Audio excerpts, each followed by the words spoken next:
watching News 25. Local coverage you can count on. News 25 is brought to you by J.K. Nelson Law, voted Best of Las Vegas. Give them a call, 702-727-9900. News 25 is also brought to you by Desert View Hospital. You can count on us.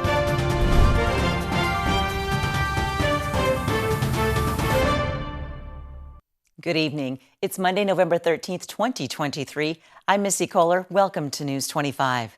On October 31st, 2023, Sheriff Joe McGill was involved in an officer-involved shooting on Simpkins and Blagg.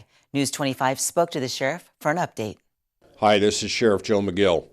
As many of you are aware, I was involved in an officer-involved shooting on October 31st, 2023 in the area of Simpkins and Blagg.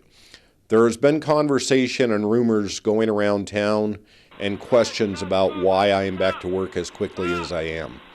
I'm here to tell you that on November 1st, the day following the shooting, I was seen by a psychiatrist in Las Vegas as a result of the shooting, and I can tell you that I was cleared by that psychiatrist to return to duty.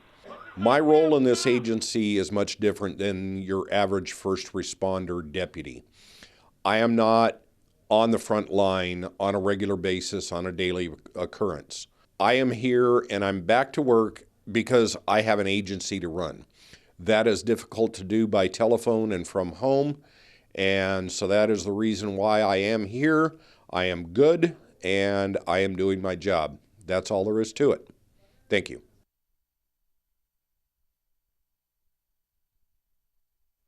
This coming weekend, Who's Dunes will be hosting a poker run to assist in getting the resources needed for the survivor of the structure fire on October 18th. News 25 spoke with Mae McComb, the gracious lady who is helping organize this event, to tell us more. On November 19th, Who's Dunes will be having a poker run to raise money for Dion Jenkins, the survivor of the house fire which occurred Wednesday, October 18th. The event is starting at 10 a.m. at the Coyote Den and finishes at Who's Dunes. There will be raffle prizes and food at Who's Dunes. To enter the run, there will be $20 prepay and a $15 per passenger or $40 for a full vehicle. There will be an additional $5 fee for entry day of. For more information, you can call Ruthie at 775-537-7830. The FBI is intercepting letters through the mail containing fentanyl, which are being addressed to election offices in multiple locations throughout the country. Anthony Roberts has more on this story. According to officials on Thursday, the FBI and U.S. Postal Inspection Service has begun looking for whoever sent suspicious letters that contain fentanyl to local election offices. These letters were sent to Nevada, Georgia, California, Oregon, and even Washington this week. This has delayed the election workers' ability to count ballots in local races. 4 of the letters that were intercepted contain fentanyl, according to the report. Nevada Department of Public Safety and the Office of the Governor are coordinating with federal, state, and local agencies to intercept the letters before they are delivered. The Nye County Sheriff's Office received a new grant from the state. It's called Operation Freeze. And News 25 caught up with Sheriff Joe McGill to tell us about it. Good morning. This is Sheriff Joe McGill. We are pleased to announce that we received a grant from the state in reference to reducing fatal crashes in the Nevada area. That grant is called Operation Freeze. The goal of the grant is to reduce the fatal crashes in our communities, on our highways, and to prevent the loss of life. Currently, we are at an increase of 200% in fatal crashes throughout Nye County over last year. That is absolutely unacceptable. The reason why we are addressing this and the method that we are using, we are conducting traffic enforcement and stopping the speeders and the unsafe passers on the highways and in our communities. That is the goal, and we hope to reduce our fatal crashes drastically in the near future. The grant we received is in the amount of $25,000. Originally, it was $15,000, and based on the statistics that we were turning into the state, the grant manager or the state chose to give us an additional $10,000. That money is going to pay toward overtime for the enforcement activities that we're taking throughout our community and throughout our county. And we are using that money to save your lives. We're using overtime officers on their time off and being paid through the state grant. The Disabled American Veterans Chapter 15 held their annual Veterans Day observance on Saturday. News 25 was there. I was actually the MC today for the Veterans Day festivities.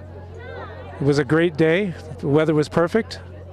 We had some great speakers. We had some great individuals here to talk, to sing. We had silver tappers. Great bunch of girls. They come out here and support the veterans on a constant basis. Can't anything better than that. We had quite a few people here today. We had the sheriff was here. We had people from the Board of County Commissioners here. We had some great singers. We had some people with the prayers, very good prayers. I think that more of the activities that we have at the Veterans Memorial Center, which is what this is here, we have a lot of folks that are very interested in what we do. We had the wreath ceremony, which is the unknown soldier wreath placement, and we also had the dog tag placement, which is for the missing soldiers that never came home. So the soldiers that are MIA. So again, more things. Let's just say what happened during this session was I actually interrupted it a couple of times to add in a couple of new things. We asked for specific veterans to stand up and show who they are.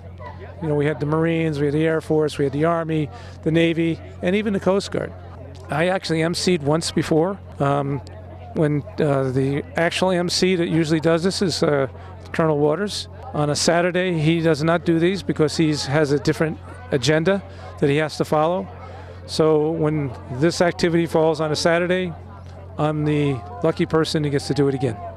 This time was a little bit more, what can I say, a little rougher to put together because a lot of the folks that normally support and put things together for us weren't really here, and they had other things they had to do. And then you had some of the folks that were out sick, which was the Chapter 15 commander who was out sick. But I think we filled in well enough. We found out who was going to do what. I think one of the issues I had was who was going to play taps. And if it wasn't for Mr. Hall that showed up, I said, he did it last time, he'll do it again. So he actually had the trumpet here to play, so that worked out very well. I believe that Riddell, when she did the war students, to talk about each one of the wars and what was going on, that's kind of a tearjerker. It kind of brings a tear to the eye to know how many Americans and other individuals who died during war. A lot of people don't understand what war is and has never felt it. I don't usually talk about where I was or what I did because it just brings back memories I just don't want to talk about. To serve in the military is an honor to begin with. Okay, just because I left when I came out of school, I was taking some college classes, but like a dummy, I decided to take a break. And they don't let you take a break because they send stuff to the draft board saying you're not in school. So you get that little letter that says you're going to come down and visit me. But I chose to go in the Air Force and not the Army. To me, that was a great choice for me because I like working with my hands and I like working on airplanes. So it worked out fine for me to be an aircraft mechanic. But again, to be a veteran and see the things that most people don't get to see and try to explain to them what that is, sometimes it's very difficult because they don't have that same feeling and seeing what war is about. Thank my lucky stars to be living here today, 'cause the flag still stands for freedom and they can't take that away. And when we come back, we'll tell you about another Veterans Day ceremony held over the weekend. So stay with us.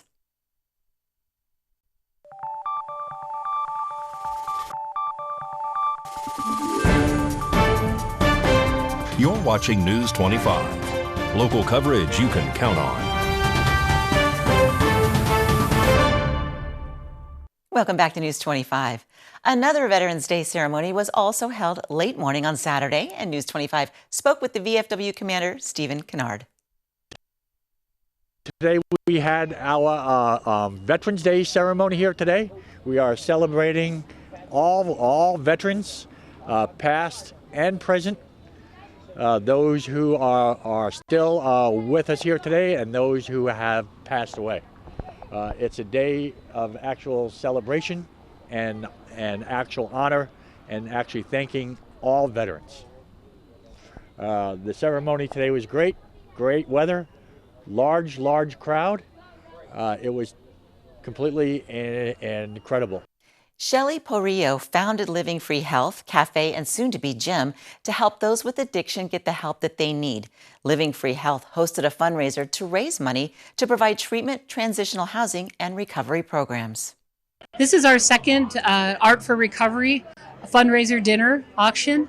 We're raising money for our addiction treatment services. We deliver a lot of pro bono, free treatment, discounted treatment. We have our housing program. We have wraparound services.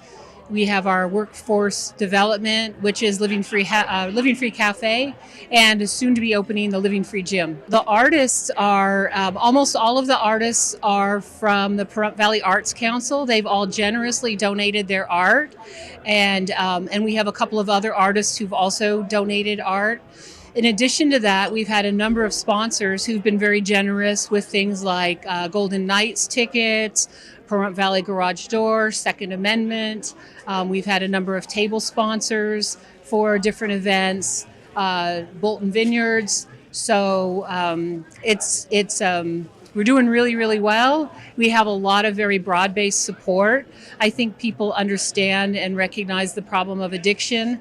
And really, I think what we're proving is that people do recover, they can recover, and they just need help. And the financial support and moral support that we get from the community is instrumental to our success. Okay, my name is Ski. I'm the local auctioneer. Tonight, we're doing a fundraising auction here at the Nugget for Living Free. Right now, the world's probably the craziest place I've ever seen in my life. It's amazing that we have people as dedicated as Shelley and her staff to come into our community and take people that have made a couple of mistakes in their life and try to help them to where they can rehabilitate themselves and get out in the community and be a productive citizen. To me, it's such a valuable program. You folks that have known me, I'm a strong advocate for doing anything we can for the people of Parum. And Shelley and her team, I've watched them. I've eaten at their little cafe. The work that they do is absolutely incredible. So it's always a pleasure for me to come to an event like this, and it's an honor for them to ask me would I be their auctioneer. Tonight, we have a lot of art. We have a lot of very, very nice things that people have donated, and I'm just looking forward to it. We'll create a little bit of excitement in the room. And as I always tell everybody, I have one job to do tonight, and that's to raise as much money as I can for Living Free. Looking for the perfect gift this holiday season? The 2024 LVMPD Canine Calendar is available for purchase.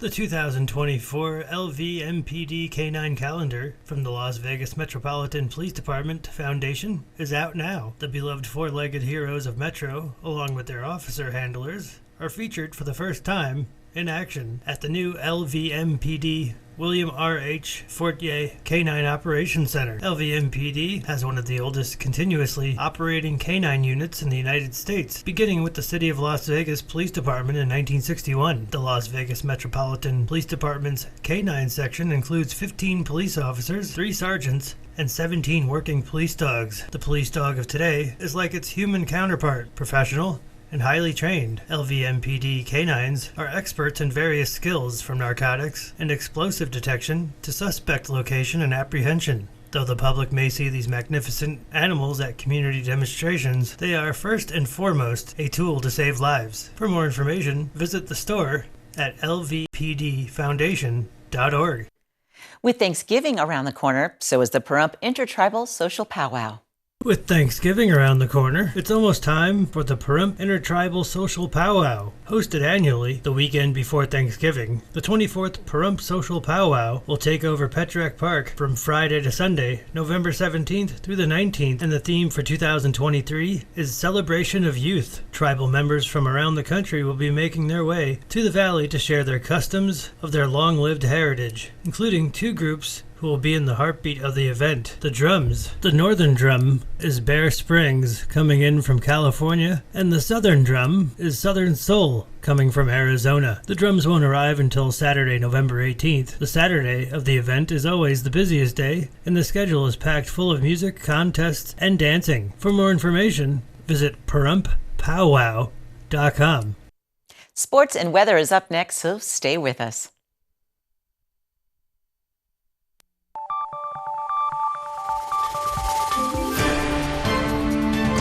You're watching News 25. Local coverage you can count on. News 25 is brought to you by Mountain West Lawyer, Injury Attorneys, 727-9500. Thanks for staying with us. Here's Mikey now with a look at sports.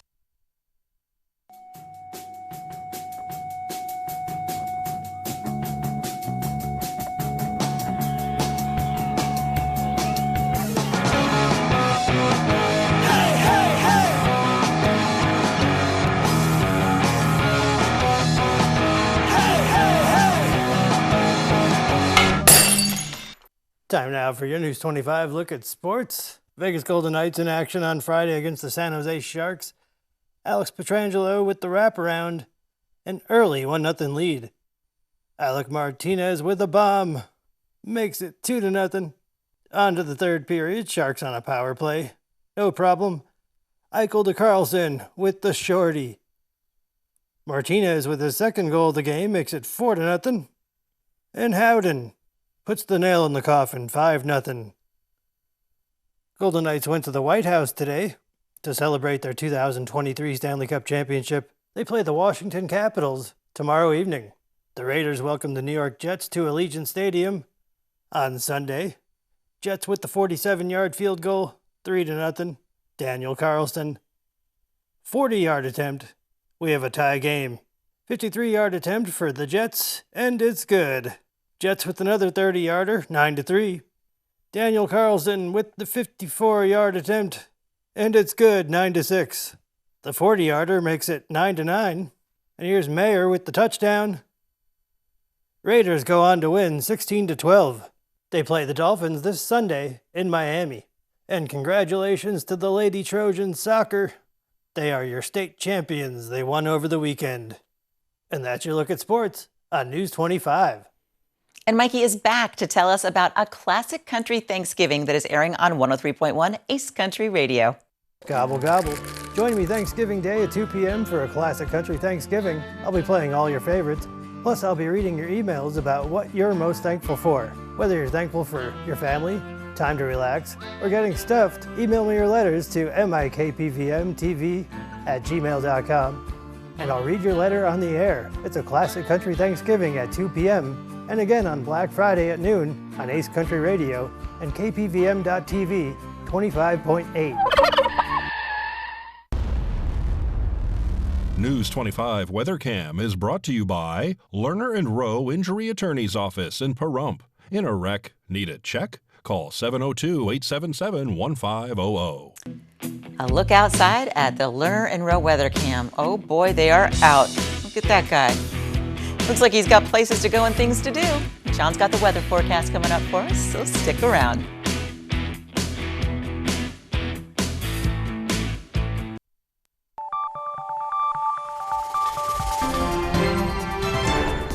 News 25 weather is brought to you by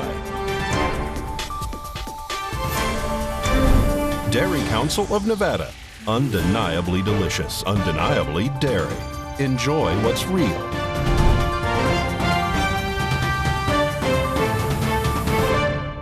Hi, good evening, Nevada. It's John Kohler from the KPVM Channel 25 Weather Studios, all up and down the Ace Country Radio Network and to your mobile device or computer, kpvm.tv. 8 big channels of digital entertainment. All of it's free. It's free on the broadcast end, free on the digital end.